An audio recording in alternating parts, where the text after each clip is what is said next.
تازه خبر ډاکټر عبدالله د امریکا وروستۍ غوښتنه هم رد کړه دا چې خلیلزاد ورته څه ویلي و او عبدالله څه ځواب ورکړی دا هر څه په دغه ویډیو کې وګورئ او چینل هم درسره سبسکرایب کړئ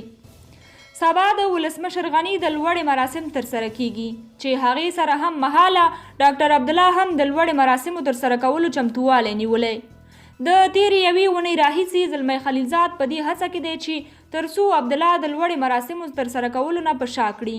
او د ولسمشر غني سره یو ګډ حکومت جوړ کړي خو عبدالله په وار د خلیلزاد دا غوښتنه رد کړي د افغان سولې لپاره د امریکا خاص استازی زلمی خلیلزاد نن د ارګ او سپیدار ترمنځ 3 ځله تګ راتګ او ناستې کړي خو تر دې دمه دواړه لوري په ګډ حکومت نه دي سلا شوي او د خلیلزاد هڅې اوس هم دوام لري خلیلزاد ډاکټر عبدالله ته وړاندیز کړی که د لوړې مراسمو او ولسمشرۍ دعوې تیر شي نو ولسمشر غني دې ته حاضر شوی چې کابینه کې 40% ونډه ورکړي همدارنګه د اپوزیسیون مشري او د سولې پلاوي مشري به هم عبدالله ته ورکړي خو عبدالله د خلیلزاد دا خبره رد کړې او ویلي دي چې سبا به د لوړې مراسم ترسره کړي ګرانو کتونکو تاسې د عبدالله د دې پریکړې په اساس کوم نظر ورکوئ نظر مو کمنټ کې ولیکئ او د نورو ویډیوګانو لپاره چینل سبسکرایب کړئ